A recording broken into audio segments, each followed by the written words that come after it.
Welcome to the federal Andhra Pradesh. ఆంధ్రప్రదేశ్లో రాజకీయాలు 2 రోజులుగా వేడెక్కాయి. వివిధ రాజకీయ పార్టీల మధ్య వైరం పెరిగింది. ప్రభుత్వం సంక్షేమం, అభివృద్ధి, పరిపాలన గురించి చెప్పాలని తాపత్రయపడుతోంది. ప్రభుత్వ తీరును దుయ్యబడుతూ వైఎస్ఆర్ కాంగ్రెస్ అడుగులు వేస్తోంది.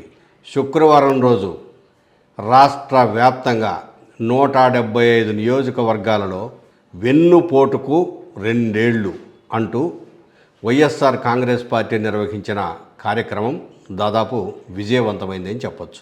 చాలా చోట్ల వైఎస్ఆర్ కాంగ్రెస్ పార్టీ కార్యకర్తల నియోజకవర్గ కేంద్రాల్లో ర్యాలీలు నిర్వహించారు, బ్యానర్లు పట్టుకున్నారు, జెండాలు చేబూనారు, ప్రభుత్వ వ్యతిరేక నినాదాలు చేశారు. ప్రభుత్వానికి వ్యతిరేకంగా నినాదాలు చేస్తూ ఈ పార్టీ అంటే కూటమి పార్టీ ప్రజలకు ద్రోహం చేసింది, వెన్నుపోటు పొడిచింది, ఇచ్చిన హామీలు నెరవేర్చడంలో విఫలమైంది, ఈ చంద్రబాబు నాయుడు ఎక్కువగా అబద్ధాలు చెప్తాడు, ఏవీ చెయ్యడు, చేసినట్టు మాసికలేసి చూపిస్తాడు అని చెప్పేసేసి ప్రచారం చేయడంలో వైఎస్ఆర్ కాంగ్రెస్ పార్టీ ఈ శుక్రవారం నాటి కార్యక్రమం సక్సెస్ అయిందని చెప్పొచ్చు. అయితే అక్కడక్కడ పోలీసుల అడ్డగింతలు, ర్యాలీలను నిరోధించడం, కొంతమంది నాయకులను హౌస్ అరెస్టులు చేయడం, ఇక్కడ లేనిపోని అల్లర్లు జరుగుతాయని చెప్పేసి భావించి మేము హౌస్ అరెస్టులు చేశామని చెప్పడం వంటి కార్యక్రమాలు జరిగాయి. రాయలసీమ ప్రాంతంలోనూ అదేవిధంగా హౌస్ అరెస్టులు జరిగాయి. అలాగే కోస్తా, ఉత్తరాంధ్ర ప్రాంతాలలో పోలీసులు ఎక్కువగా అడ్డు తగిలారు. దీనిని ప్రభుత్వము వైఫల్యాలను కప్పుపుచ్చుకోవడానికి చేసిన ప్రయత్నం అని చెప్పేసి వైఎస్ఆర్ కాంగ్రెస్ పార్టీ నేతలు విమర్శలు చేశారు. ఇక శుక్రవారం రోజు ప్రభుత్వము సంక్షేమ కార్యక్రమాల గురించి చెప్పుకోవడానికి తిరుపతిలో ఒక పెద్ద సభ నిర్వహించింది ప్రభుత్వం తరఫున. ఆ సభకు జనసేన పార్టీ నాయకుడు, ఉప ముఖ్యమంత్రి పవన్ కళ్యాణ్ గారు హాజరయ్యారు. బీజేపీ అధ్యక్షుడు మాధవ్ హాజరయ్యారు. కొంతమంది ముఖ్యమైన మంత్రులు, ముఖ్యమంత్రి తనయుడు లోకేష్ వంటి వాళ్ళు సభకు హాజరై వైఎస్ఆర్ కాంగ్రెస్ పార్టీని గొడ్డలి పార్టీగా పేర్కొన్నారు. ఈ పార్టీకి విజన్ లేదు, లేకపోతే మంచి చేయాలన్న ఆలోచన లేదు, కుట్రలు పనటమే ప్రధానం, కుతంత్రాలు చేయటమే ప్రధానం, అబద్ధాన్ని నిజం చేయాలనుకోవటం, అసత్యాలను చెప్పటం, ఇది వైఎస్ఆర్ కాంగ్రెస్ పార్టీ చేస్తున్నది, నిజాలను అబద్ధాలు చేయాలని ప్రచారం చేస్తున్నదని చెప్పి ముఖ్యమంత్రి చంద్రబాబు నాయుడు తీవ్రమైన విమర్శల బాణాలను ఎక్కుపెట్టాడు.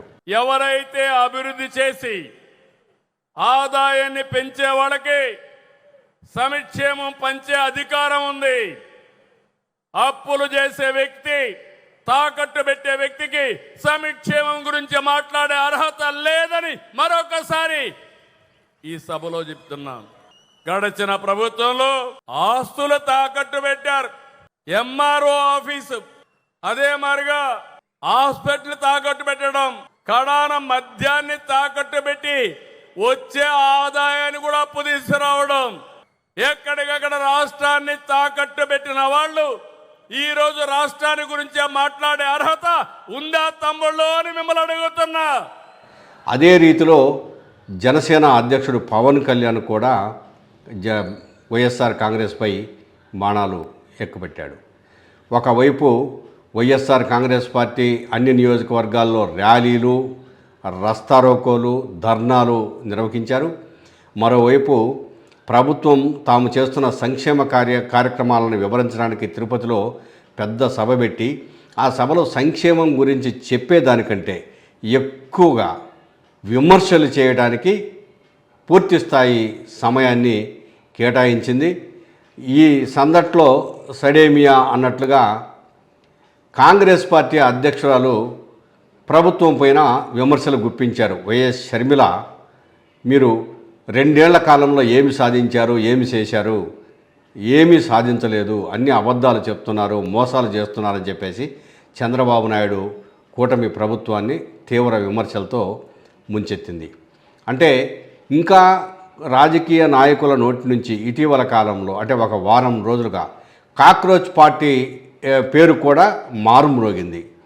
ఒకే యువత ఒకే రకంగా అడుగులు వేస్తోంది. వాళ్ళు ఏమి కావాలని కోరుకుంటున్నారో, వాళ్లకు ఏదైతే మంచిదని చెప్పదలుచుకున్నారో దాని వైపు అడుగులు వేస్తోంది.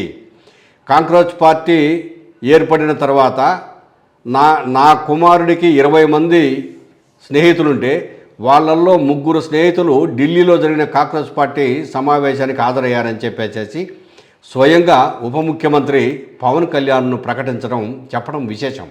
Even I was talking to my son today morning, and I was asking the same question. I said, how many of your friends are there? Not, they have a huge group of friends, around 20 people.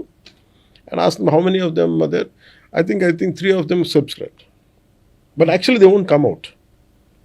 But 3 of his friends got subscribed. Won't come out because they're scared or because they don't want to be activists? See, they want to show their dissent. Or maybe they liked certain things they didn't like something what happened or something. Maybe they found a platform to show their dissent. అంటే యువత ఏ విధమైన ఆలోచనలు చేస్తుందో ఆలోచించండి అని చెప్పేసి పవన్ కళ్యాణ్ ఒక మాట మాట్లాడాడు. తెలుగుదేశం పార్టీ అధ్యక్షుడు మే నెల 25, 26వ తేదీలలో కూడా పల్లా శ్రీనివాసరావు ఇదే విషయాన్ని ధృవీకరిస్తూ, అంటే ఆయన చెప్పింది కూడా ఏంటంటే కాక్రోచ్ పార్టీ వైపు ఆకర్షితులవుతున్నారు యువత అని చెప్పేసి అంటే వాళ్ళ ఆలోచనలు వేరుగా ఉన్నాయి. జన్జీ ఆలోచనలు అడుగులు ముందుకు వేస్తున్నారు. కాబట్టి జన్జీకి అనుగుణంగా మనము అడుగులు వేయాలి తప్ప వాళ్ళను ఒత్తిడి చేయటమో, అణచివేయడమో, మాట్లాడకుండా చేయడమో, వాక్ స్వాతంత్రాన్ని హరించడమో ఇలాంటి చేస్తే మనకు కూడా నష్టం తప్పదు అని చెప్పేసి పార్టీ శ్రేణులకు వివరించే ప్రయత్నం చేశాడు. After seeing this moment, it appears that we need to recalibrate our policies.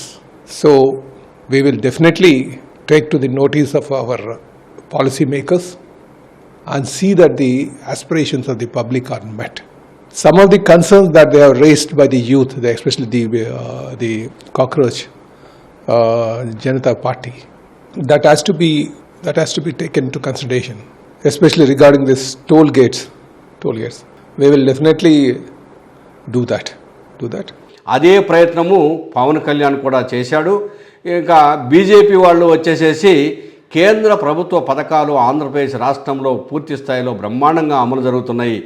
మా పథకాల ద్వారానే కేంద్రం ద్వారానే చాలామందికి ఉపాధి కలుగుతున్నది, చిన్న పరిశ్రమలు పెట్టగలుగుతున్నారు అని చెప్పేసి మాధవ్ తన వంతు ప్రయత్నాన్ని బీజేపీ గురించి చేసుకునేందుకు ప్రయత్నం చేస్తున్నాడు. మొత్తం మీద రాజకీయ అలజడి ఆంధ్రప్రదేశ్ రాష్ట్రంలో 2 సంవత్సరాల తర్వాత ప్రారంభమైంది. ఇది ఆగే పరిస్థితులు కనపడటం లేదు. ఇక నుంచి రాజకీయ యుద్ధం మొదలైందని భావించవచ్చు.